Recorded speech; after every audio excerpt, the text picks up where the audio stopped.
up friends, it's me your boy Eric and welcome back to the channel. So last video I changed my wheels on my Ford Bronco Sport and then I realized that the center bore don't match. That is a pretty serious issue. So to fix that you need some hub rings, and this is not sponsored, I just thought that I would make a video out of it. So it's an easy install, I just need to fix it and I'll tell you the pros and cons of, you know, not doing this or doing this, I don't know. So I don't really want to bring out my alligator jack, so I'm going to use the one that's provided in here. Oh wow, wait, is that how you do it? Or do you just pull that out?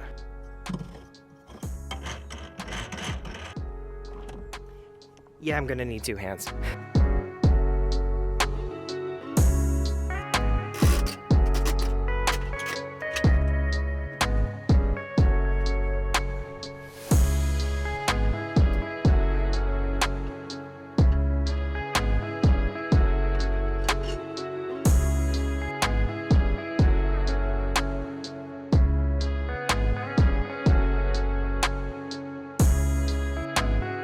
Aftermarket wheels usually come in a plethora of center bore sizes. Usually they're big enough to fit on most vehicles.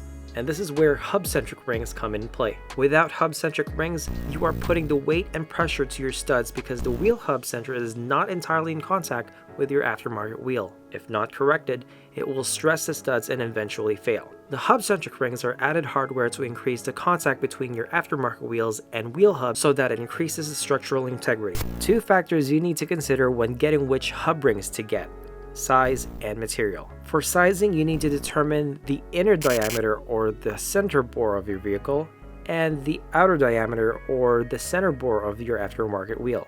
In this case, center bore of the Bronco Sport is 63.4 millimeters and the center bore of the Motegi MR139 is 72.6 millimeters. Therefore, I need 72.6 millimeters OD and 63.4 millimeters ID. Hub-centric rings come in two types of material, polycarbonate or aluminum. There's a lot of debate between these materials. Apparently, polycarbonate will fail in the long run due to heat buildup and may mold with your aftermarket wheels, and it will be difficult to remove afterwards.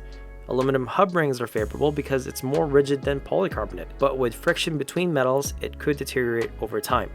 I have polycarbonate hub rings with the Z, and I'm putting aluminum with my Bronco Sport, so we'll see. So I'm gonna finish the rest of the wheels. If you like this video, guys, hit the like. Don't be an idiot like me. So make sure when you're buying aftermarket wheels, make sure you get the hub-centric rings too. See you later.